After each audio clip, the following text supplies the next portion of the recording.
same time vanofana kudzidziswa kuti kana munhu mumhuri kana munharaunda maita munhu ane TB zvinofambiswa sei, kuti munhu anochengetwa sei, mabatsiro awo ekuti isazotapira kumunhu wese in a healthy way. Zvinofana kudaro also. I think even panyaya HIV also vanhu tinofana kuita behavior change. Honestly kuti vanhu kana tachimboita unprotected sex nevanhu vatisingazive mastatus avo, we should stop. Also vanhu vari pamushonga varamba vari pamushonga vachimwa mushonga yavo zvakanaka kuti pasave nema-new infections. Community takadzidziswa izvozvo as a community, I think zvinofamba. It is always a pleasure to have you on Sly Media TV, and today's program is brought to you by Yanaya, an organization that is mainly led by youth and women, and they work with groups often marginalized by mainstream society, including the homeless, people in rural communities, people in the informal sector, women, youth of diverse gender, and children in marginalized and underdeveloped communities, sex workers, people with disabilities, and women and youth in business. And the main reason for today's discussion has revolved around the announcement that was made at the beginning of the year by the United States of America under President Donald Trump, where there was a hard stop in funding and implementations of initiatives and programs funded through the United States government. This meant that about 1.2 million Zimbabweans who survive on antiretroviral therapy face the risk of not accessing medication. Not only that, even programs in rural areas to do with family planning had to be halted by reason of this. To talk us more about the developing situation in the country, I am joined by Tete Alice, who is going to be talking to us about all of this. Tete Alice, welcome to the program. Thank you for having me. I'm glad, and I know that Zimbabwe is as well. We have been learning a lot about the current situation, but let's start off with some of the services that have been affected by the reason of the funding of cuts. Yes, same mugarwa semunhu anotaura nevanhu pavaenda kuchipatara kwanga nema long queues, and munongozisa kana ukaenda kuchipatara then time wona kana waimboenda uchitora 45 minutes wona wakutora 1 hour, saka long queues akanga ariko, and also shortage of staff sezvo vamwe vanga vakambomiswa, saka staff yakanga yatoshoma, leading to the result kuti vanhu vanozotora more time vari pachipatara.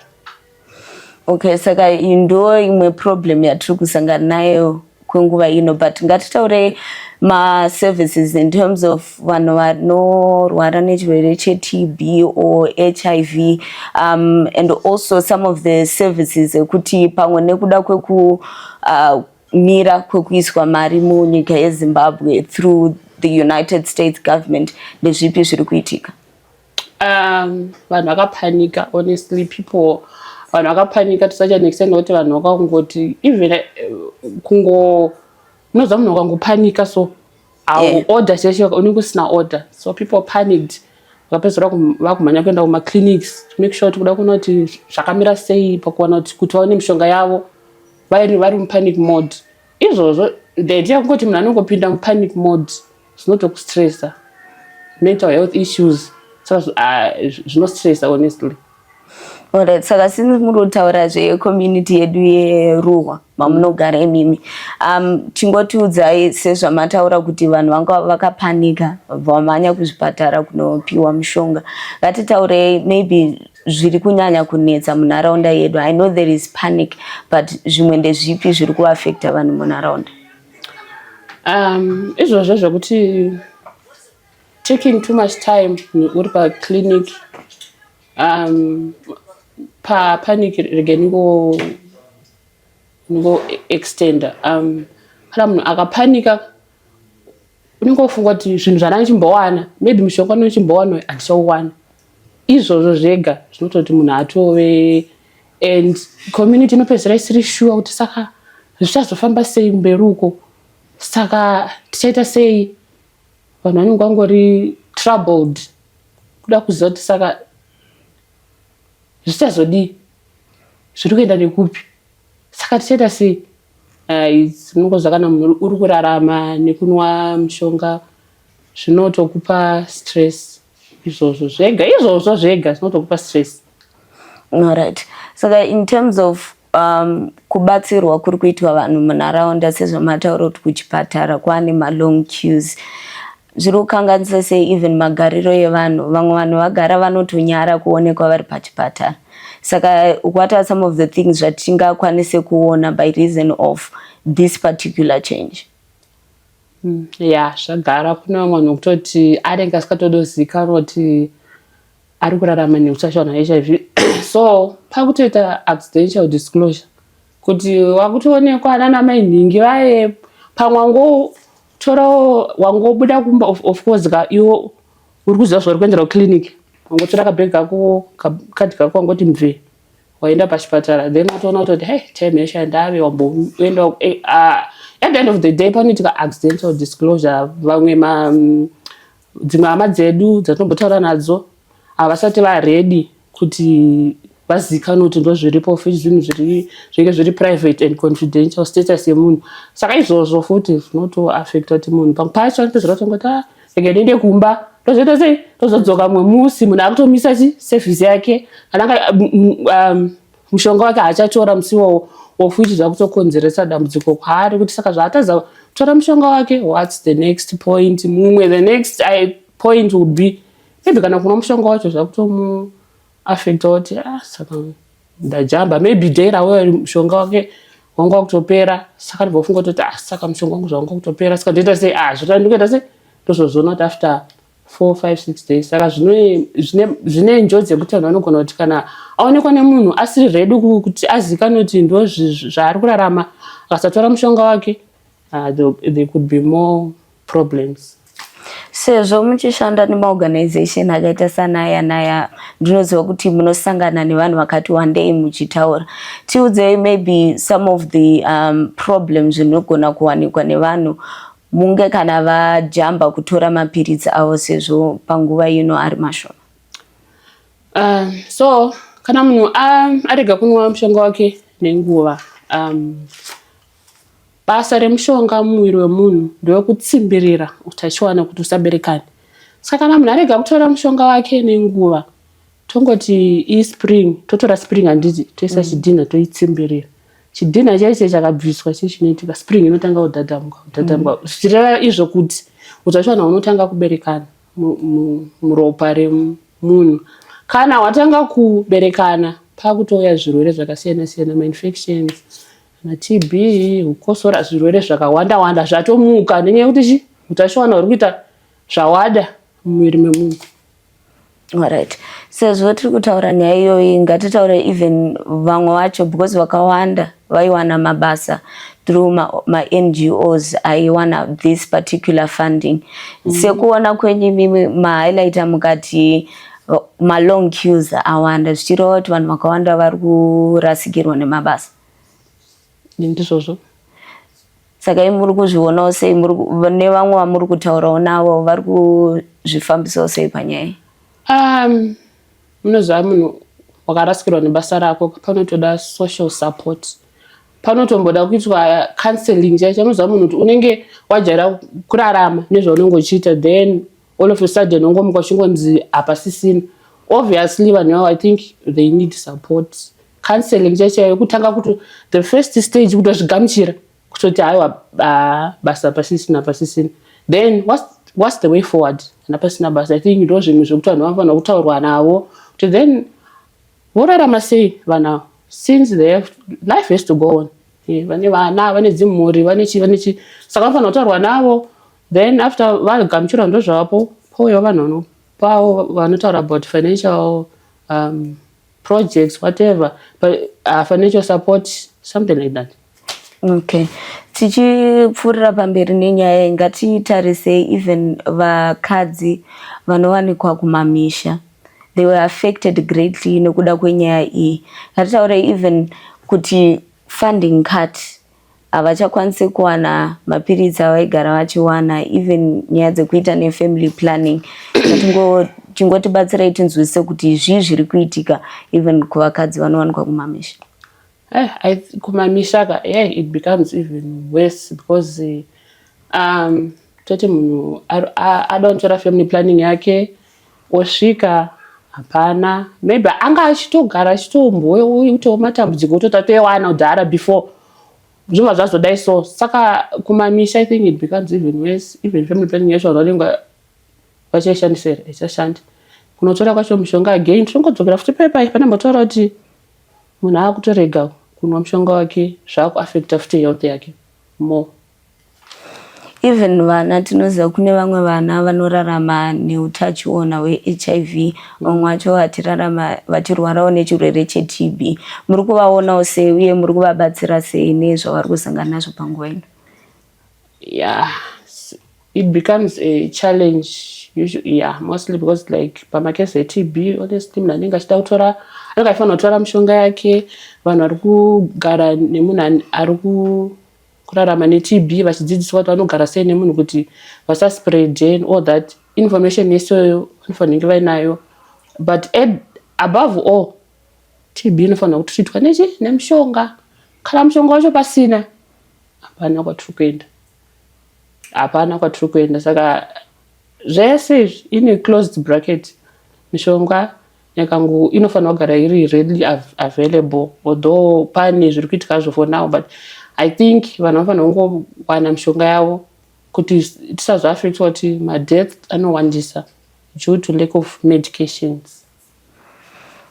Sekutaura kwamaita zvinhu zvakawanda zvakanganisika panguva ino just by reason of the funding cuts, and vanhu vakawanda vakavhunduka zvisingaite nekuda kwenyaya iyi. Sekuona kwenyu imi zviri kuitika munguva ino, because nyaya iyi yakataurwa muna January, taapapi in terms of maybe recovering kana kuti vanhu vari kubatsirikana sei panguva ino? Papo I'm not so sure if people have recovered yet or people have gotten help yet. I don't know if it's still coming but for now zvingori zvazviri. So I can't say that there's improvement in terms of vanhu vachiri kuwana mushonga. Yes, we can say there is ipapo pane improvement, vanhu vachiri kuwana mushonga at least for that. Okay, so tiri kutaura kuti at least now vanhu vachiri kuwana mushonga, but pamberi apo zvinhu zvinogona kuchinja. Ngatitaurei ma long term consequences angawanikwa nekuda kwenyaya iyi. Ipapo pekuti that is tinofanira kugadzirira futi emotionally, it all goes back to our emotional beings. Tinofanira kuzvigadzirira emotionally kuti kana zvasvika ipapo what's the way forward. Inofanira kugara in. I think government inofanira kungove in control of these services, even zviro zvekuti vanhu vawana mushonga nei. I think government yakave in control, vanhu vave assured negovernment inatsotaura yakamirira macitizens ayo, that is the government of Zimbabwe. We assure you kuti zvakamira zvakadai. I think vanhu havapaniki. I think vanhu will be okay. And talking about even involvement ye government, togona kutaura involvement ye our society, our communities. Ndezvipi zvimwe zvingagone kuitwa nevanhu kubatsirawo maybe vanhu who are suffering from HIV and TB kuti zvivarerukirewo panguva yakadai? Okay, I think secommunity stigma, tinofanira kubvisa chinhu chinonzi stigma. Kubvisa zvokuti munhu akaziva kuti munhu ane TB chaiyo, munhu ane TB, munhu anomira uko, of course iri contagious but the idea kuti even ane TB kudaro ada kubikirwa, ada kupiwa mushonga, kuonekwa kuti apiwa mushonga, ada kuonekwa kuti aendeswa kupi kuclinic kunopiwa mushonga yake. Saka nyaya yestigma inofanira kubva. At the same time vanhu vanofanira kudzidziswa kuti kana mumhuri kana munharaunda maita munhu ane TB zvinofambiswa sei, kuti munhu anochengetwa sei, mabatsiro awo kuti isazotapura kumunhu wese in a healthy way. Zvinofanira kudaro also. I think even panyaya HIV also vanhu tinofanira kuita behavior change. Honestly kuti vanhu kana tachimboita unprotected sex nevanhu vatisingazive mastatus avo, we should stop. Also vanhu vari pamushonga varamba vari pamushonga vachinwa mushonga yavo zvakanaka kuti pasave nema-new infections. Community takadzidziswa izvozvo as a community, I think zvinofamba. Saka just end zvidzidzo zvamataura zvekuti tinokwanisa kugara sei nevanhu vanorwara nezvirwere zvakadai tinokwanisawo kuzviwana kupi? Manharaunda kana munana mbuya utano vanoenda kuchipatara, vanonoudzwa nana sekuru nana mbuya, vodzoka kuchipatara pozi basa rambuya utano nderekubatanidza nharaunda nechipatara. Saka anodzoka zvekare mucommunity odzidzisa pamba pepa panenge paripotwa kesi yeTB, kana pane zvinenge chipatara kana chine zvachinokwanisa kubatsira nacho in terms of vangave mamaski, magloves, chipatara chinongobatsira. Mbuya utano vaye voenda location pamba paye vodzidzisa vanhu nezvakanaka. Okay, sezvo imi muri amai munonzwisisawo dzimwe nyaya idzi neudzamu wakatisiyanei nesu, tokumbira kuti mukotibatsirawo kunzwisisa kuti musituation yakadai so yekuti vanhu vakawanda havasi kukwanisa kuwana rubatsiro in terms of kurapwa zvirwere zvakaita HIV neTB, munofunga kuti munozvisimudza sei? Sezvandambotaura samai semubereki, vanhu takawana dzidziso mucommunity chaimo, mune vanhu vanotaura, mune manese emucommunity, munoziva mune machiremba epasi pemuti aya vanenge vaine information yavo yakatosiyana inowanikwa kupi? Kuchipatara. Saka pakawanikwa maprograms ekuti vanhu vanenge vachiuya vachidzidziswa munharaunda, vanhu voita magroup, tinogona kunge a group of 10 zvingodependa kuti vanhu this week tikudzidza nevanhu ava, popiwa matopics avanenge vachidzidza nezvavo, because prevention is better than cure. Kana iri nyaya dzeHIV, ungaite sei kuti munhu usabatire HIV? Vanhu vodzidziswa voziva. Wanayo HIV ungararame sei? Vanhu vodzidziswa at the same time. Saka nyaya kuti community munotoda education chaiyo kuti vanhu tizive, kana vanhu vaziva they become equipped, anenge kuzodaiwa izvi hazvisiri izvi apa tinodai. Okay, saka tiri panguva yakaoma kudai so ndezvipi zvimwe zvinhu zvamunoona unge zvingacautious kuti tange tagadzirisa before we look at other things vatingati ma-essential services? Ndeapa munoona unge ari kuprioritizwa? I think health sector inofanira kutongoiswa pamberi. I'm not saying mamwe haana kukosha, akakosha, but I think health sector yakangokosheswa because kuti munhu anzi munhu utano hwemunhu. Saka I think health sector yakakosheswa in terms of pakawanikwawo ma-funds or whatever, ma-resources ekubatsira health sector yedu tiite sei ive available kune munhu wese, ungave mucommunity, ungave pai, munhu wese ungowana access to whether ingave information zvotana mbuya kana varipo vachiudza vanhu information vachidi, waenda kuchipatara futi wosvikawo wobatsirwa zvaunenge waita wobatsirwa wodzoka kumba. I think zvakadaro zvinofamba. Okay, saka nokuburikidza nezvirongwa zvakadai takadzidza muZimbabwe tine inonzi AIDS levy, but vakawanda vari kuti mari yacho haisi kunyatsokwana kubatsira kuti vanhu vawane mishonga iyo vanofanirwa kunge vachiwana. Sekuona kwenyu nekudzidza kubva kudzimwe nyika, ndezvipi zvimwe zvatinokwanisawo kuteedzera kuona kuti vanhu vabatsirikana, mari yawanikwa, vanhu varapwa nenguva? Okay, indofunga kuti pakawanikwawo the private sector as well. I think inofanira kuita company up with the government as well kuti pawanike ma-resources to fund the resources. Nazvadaro, I also think we have scientists in terms of medication, and I think there must be a special laboratory inopiwa ma-scientists, of course vanenge vachidwa ma-resources voita vachistadza, but I mean ma-scientists basa ravo kustadza mishonga yekuti zvinofamba sei, vakapiwa mukana iwowo ma-resources ezo voita basa ravo vachigadzira mishonga iyi vachiita sei. I think zvinobuda izvozvo the same way tinenge takukwanisa kuzvimirirawo senyika kuti at least taiziva kuti tinechi scientists they are doing something as well. Kana kune funding inouyawo as well, inouyawo tine peduwo patechizwa tiso tukuita sei tine peduwo kakona kedu kekunokora. Even in terms of community, because ndo kunogara vana and vakabva nyange kuchipatara vanongodzoka munharaunda. Sekutaura kwamaita kuti vakambodzidziswa vanhu tinokwanisa kubatsirana, kune zvimwe here zvinokwanisa kuitwawo nenharaunda in terms of maybe kana kuita mubandanidzwa chaiwo kuti uona kuti vanhu vaenda kuzvipatara, because especially nzvimbo dzakaita sekumamisha kuti awane mari chaiyo yekuenda kuchipatara inogona kunetsa. But takanzwa kuti kune maprograms anga ari mobile of which iwayo akamiswa. Saka tibatsire kunzwisisa even zvinokwanisa kuitwawo nenharaunda yedu kumeka sure kuti vanhu varapwa uye tachengetedza upenyu.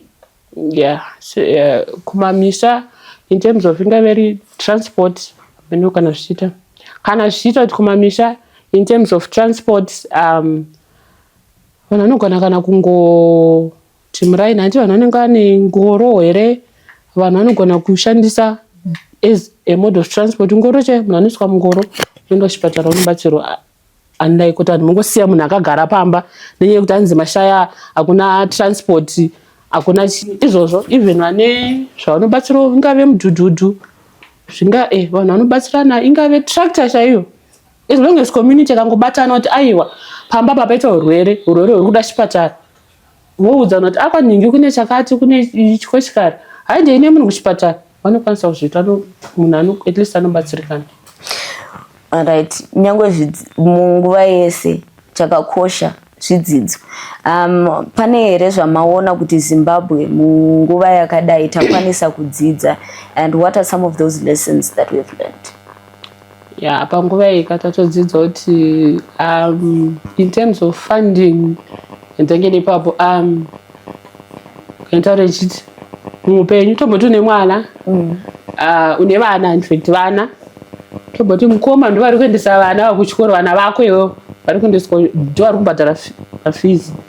Mukoma musi unongomuka one day vakati vana vako chivachengeta wega, unoita sei? Saka ipapo atotorodza kuti munhu ngatidzidzei kuzvimirira somehow munhu dzidza kuzvimirira kuti example ndopeti kana vari vana dzidza kutsvagawo something chekuti mukoma ukanzi even vafa ko vana vako havachaenderwa chikoro vanoenda. Saka mukoma even ukanzi vafa iwe unokuzwa kuti une something chauri kuitawo semunhu chaari kuitawo kuti vana vaende kuchikoro. So senyika tikurudzira kuti in terms of funding takakwanisa kuzvimirirawo tega in terms of kana kuri kugara tatenga ingave mishonga yacho iyoyo zvingogara yangotengwa tongoziva kuti mishonga iripo. Funding kana ichizouyawo apo neapo at least takazoti aiwa sisu takatichi 90% we are safe, zvinenge zvisina kuipa and hazvizonyanyoisa impact unlike kana kuti mukoma vazofa vana vochitambura tadza kuenda kuchikoro. Saka tichinopedza chirongwa chedu tingadewo kuziva kuti even pane zvimwe here zviri kutaurwa, because vakawanda vari panguva yekuti nyaya iyi yakangotaurwa tikangoiona mumapepa nawo, but hakuna zvakanyatsowanda zvakakwana esu kuti timire papi chaipo, because vamwe vari pasituation yekuti vaigona kuwana mishonga yekana 6 months izvezvi wakungopiwa kana mwedzi umwe chete. Saka kune panic yakawanda. Tingotiudzai kuti zviri kunyatsoitika panguva ino, even nyaya yamunofunga kuti pamwe vazhinji vangabatsirikana. Zviripo ndizvokudai. So kutogamuchira again tofanira kugamuchira ndo zvatopo for the now kuti kana waimboenda kuclinic uchipiwa supply ye 6 months wakupiwa ye 3 months or 1 month, izvozvo zvega tofanira kutozvigamuchira. Change iyoyo tofanira kutoigamuchira. I think in life zvinhu zvese takazvigamuchira atiite problem, whether munhu wafirwa unogamuchira, time yekuchema iripo, but at the end of the day unogamuchira kuti mwana aita sei, angave mwana afa kana baba kuti apa sisina.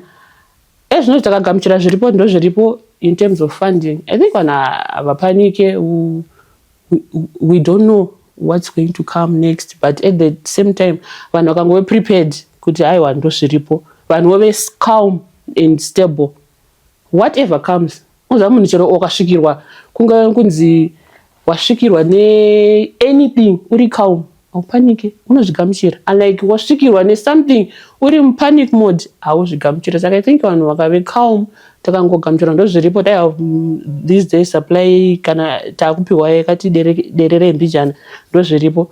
But at least let's be grateful. Ichiri kutombouya. For now takakuzviziva kuti ichiri kutombouya. Ndo zvazviri. Yeah, a tough position indeed, but at least nokutendai nekuti joina pachirongwa, and you the viewers at home as well, we are grateful for joining us on this program. We have been learning and we continue to learn, and hopefully this message brings a bit of hope in terms of just accepting the present situation and working towards a better tomorrow. Thank you so much for joining us today on Sly Media TV. We hope to see you again next time.